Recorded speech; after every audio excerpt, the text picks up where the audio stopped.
How's it going, guys? Jester Indra here, and today is just going to be more of a me talking to you video about I wanted to go ahead and get my predictions out for the upcoming NFL season, and I wanted to get them out now.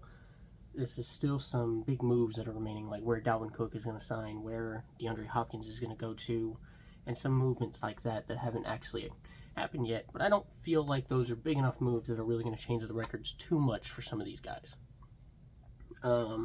So I'm just going to go down the list. I have them in alphabetical order of what my predictions are for each and every team. And I'll explain them a little bit as I go through. Starting off with the Arizona Cardinals, I have them going 3-14 this season, just simply put, because I don't feel like their roster is good. Kyler Murray's coming off an injury, and just there's no position on that team that really pushes me to give them more than 3 wins. I think that they can very easily finish in the top position for the number 1 draft pick, and they really need to enter that rebuild quick and now. Atlanta, I really like what they did with the draft. I think Bijan Robinson was a great pick with who was available at that moment, but I liked Algier, or whatever his name is, that they drafted last year. I thought he did pretty good as a rookie. Cordell Patterson's still there. I think that they are going to be a really heavy run-oriented offense, and I think they're going to run it really well, and I think that they could very easily come out 9-8, 10-7 with that weaker division that they're in right now. And come out on top of that division pretty easily. I have Baltimore going 11-6. Signing Lamar back is a big thing. A completely revamped wide receiver course is huge. I mean, the Odell, Zay Flowers, I'm pretty big on right now. I think he's going to be a great rookie that they drafted. And I can see them keeping up with some of the powerhouses in a very stacked AFC. I have Buffalo still finishing at the top of that division at 12-5. I think that they're still a great team, regardless of their playoff exit these past couple of years. And I think that their roster's still made for winning a Super Bowl within the next couple of years. They just need some pieces that need to come together a little bit better to make it past Patrick Mahomes and the Chiefs. Any of that AFC power, the Eagles are still a very good team. I have the Panthers going back to that Atlanta Falcons offense. I think that they are a good team. I just don't think they're good enough to take that division yet. I have them going 8-9, 7-8 win team somewhere in there. I think they're doing better, and I think they're a good team. They have a lot easier schedule, and I think that they could challenge the Falcons, Saints, all 3 of those teams. Really, it could be anybody's division this year. And it could be a lot like the NFC East was that year that every team in there was a losing team record and still made the playoffs. I feel like they could all have pretty low records and still make one of them could still make a playoff appearance, obviously. Chicago, I have them going somewhere in between like 6-11, 7 wins, maybe pushing 8 in a weaker division because of some of the offseason moves that have happened. I'm very high on Justin Fields. I just don't know if he's going to be able to single-handedly push that team into the next level by himself. Cincinnati, I have them going around 13-4, 14-3, somewhere around there. I feel like there's some games that can go either way. But I still think that they are a powerhouse in the AFC, probably the second behind only the Chiefs. And I would love, Joe Burrow, Patrick Mahomes for the next 10 years sounds phenomenal to me. Every time they play, it's a great game. It's a stacked AFC North and a stacked AFC division, or conference, but I don't see them slowing down anytime soon, personally. I have Cleveland going somewhere around 7-8 wins. I still just don't think that they have. Deshaun Watson didn't look great last year, but he just came back, obviously. And I feel like with a lot of the movements that they have, on that roster, Nick Chubb, Myles Garrett, they have a great roster on paper.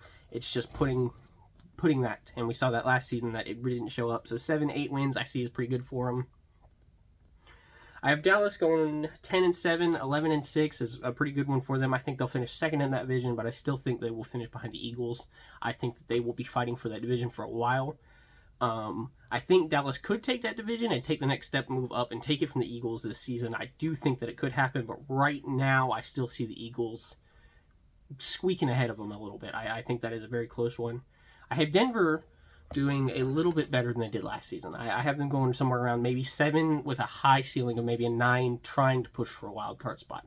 If Russ starts playing a little bit better than he did last season, a lot better than he did last season, I think that they can very easily come out on top of that wild card spot and make a push. I don't think they'll make it very deep, but I think that they could.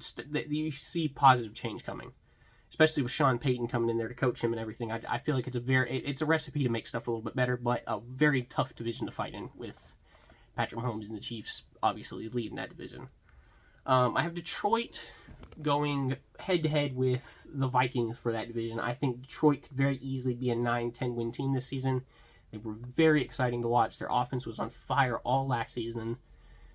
And I think that their defense made moves to be better this season, and I think that they could take that division from anybody else and win it pretty easily. With staying in that same division, I think that the Packers might switch and go all the way down to the bottom of it. I think that 6, maybe 7 wins because their I mean, they still got a good team, but I just don't see them pushing nearly as high as they were. I'm not scared of that roster as much as I should be, especially that offense. I think Houston, in a very weak division and a very good draft, can come out on top of it. I think that 7-10, depending on TJ Stroud, how he takes very quick. I'm very high on Dameon Pierce. I like Dameon Pierce. Nico Collins is they've got some trust that they need to build between the receivers and CJ Stroud. But I feel like the Texans can probably take a weak division and turn it into 6-7 wins, maybe prove that they're on the up and up instead of bottom feeders of the league. I have the Colts sticking in that same division, going 4-13. I'm not very high on the Colts. I don't see very much promise that they're going to be doing very good. I think that it's a weak division, and I think Jonathan Taylor is a great running back, but I don't know if the Colts are a good team. I have Jacksonville, however, winning that division with somewhere around 10, a high of 11-6. I think that they did phenomenal in that playoff push. I think they're a good team. I think Trevor Lawrence can very well lead them to a division win and another playoff berth very easily. I have Kansas City probably going about 14-3. I mean, not much needs to be said there. It's Kansas City. It's the Chiefs. It's the same team that we've seen the past couple of seasons. It's hard not to believe that they're going to win 13, 14 games pretty easily. Las Vegas, I have them going somewhere around 6-7 wins. Again, I'm not very high on their team, and I'm pretty sure, the last time I heard, Jimmy Garoppolo might not even be their starting quarterback because of a failed physical, I'm pretty sure. And so I'm not looking forward to their production this season. I mean, Josh Jacobs is good, and I think that he'll be able to keep them into some of these games against their lesser opponents, but I think 6, 7, maybe even 5 wins is all that they're looking at this season. I think the Rams, I'm not too high on the Rams, but I also feel like they do have enough star power to start fighting some people. They had the Cardinals that they can very easily beat 2 times. That's 2 free wins for just about everybody in that division, and a very good division too. I see them maybe coming out 7-9 wins, maybe. I think it's still a good roster. I just don't think that. I think that they did what they needed to. They got the Super Bowl. And, I mean, that's all you can ask for, really. But I think that they went all in that season for that season, and it worked. I have the Chargers being a wild card fight-in spot at about 9-8, 8-9. I do like the Los Angeles Chargers. I think that they could push out 10 wins, maybe, but I see them fighting for a bottom wild card spot again.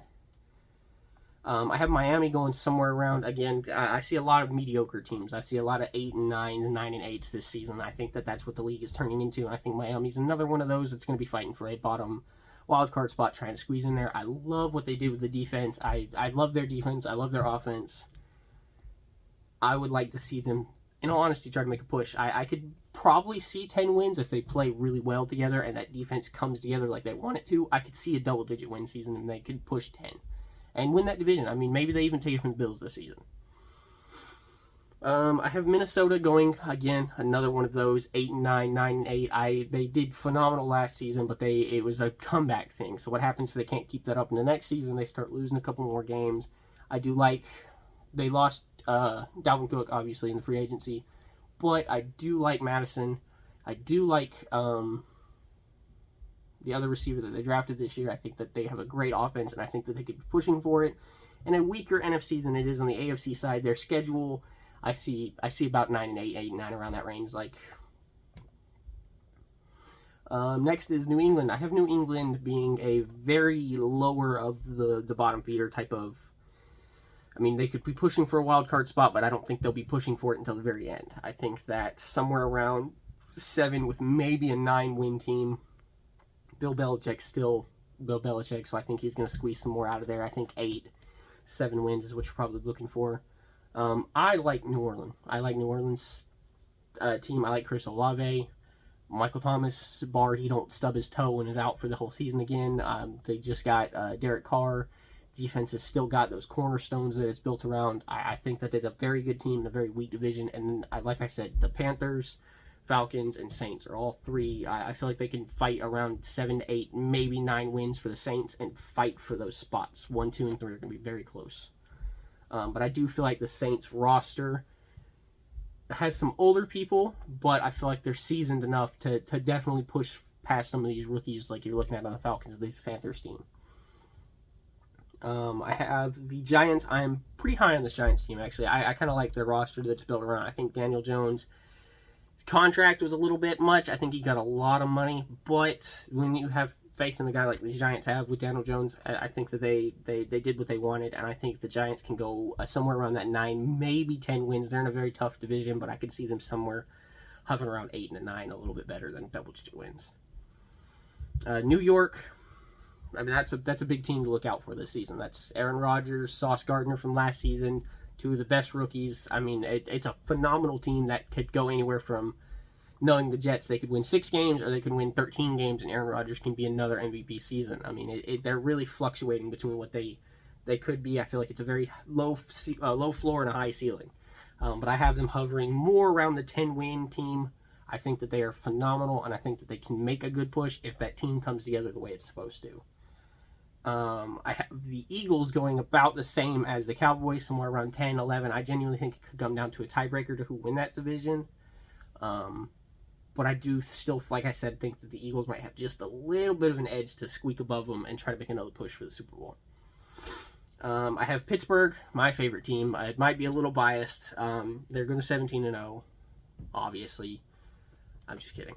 I have them hovering around the 9-win team again. I think that Mike Tomlin has settled on mediocrity as what the Steelers organization is looking for, and he doesn't have a losing season. They played better than they did last season, but their record still stays about the same. They have an easier schedule and a lot more winnable games, starting off hard against San Francisco, but with the QB turmoil that's going on in San Francisco, I feel like that game could go either way, but I'm still leaning more towards San Francisco taking it, and that means that we're going to start off slow, and I see that we could go 10 and fight for that division. I just think that the Ravens, the Bengals, it's real hard for them to take the division, which means that they'll be fighting hopefully for a higher wildcard spot, but still in that wildcard mix.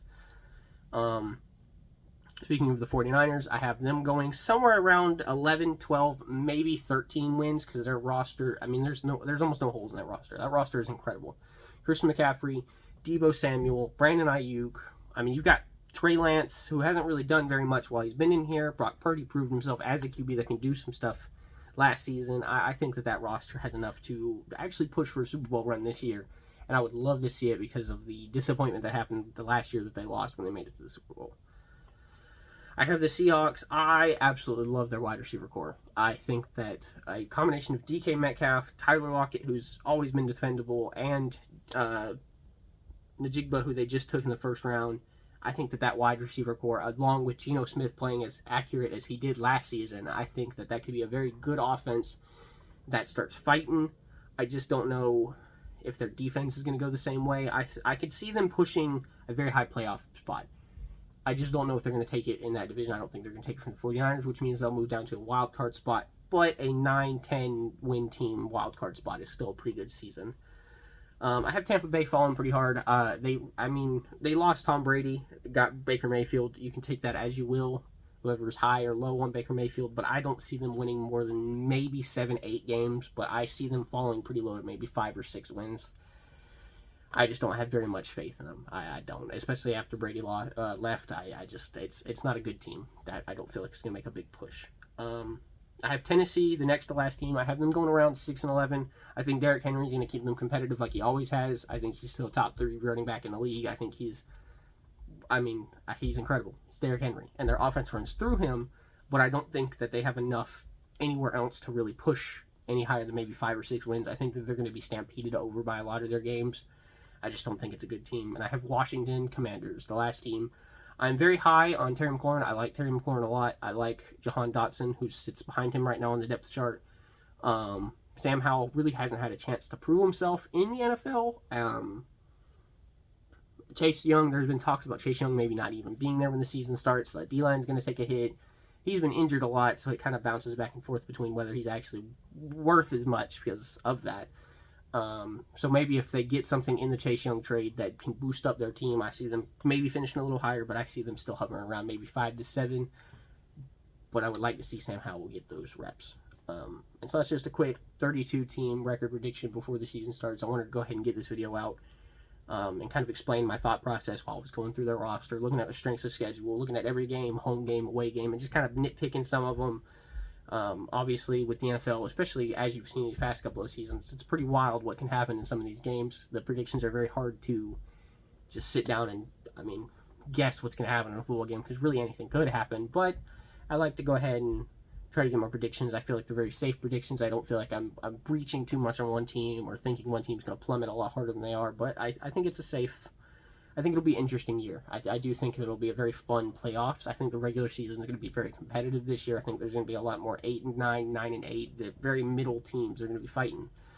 I don't think there's as many lesser teams or as many superpowers. You don't see a lot of teams going 2 losses and a lot of teams going 1 win. I think that it's starting to converge somewhere more in the middle, and I'm excited for it. That'll be the end of it for this video, and I appreciate you all for watching until the end while I ranted about some freaking random stats in football.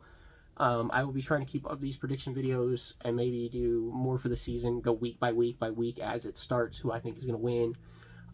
Getting towards the playoffs, who I think is going to win the Super Bowl, my MVP predictions, Defensive Player of the Year, all the awards and stuff like that. I'm going to try to keep up with it and make the predictions as we go on. And I hope that y'all stay with me through that journey while we try to figure out what's going to happen in the NFL this year, because there's some wild rule changes that I've heard that have been implemented for this season, which might be for another episode later on. I appreciate you all for watching, and I hope you guys join me in the next video. Bye.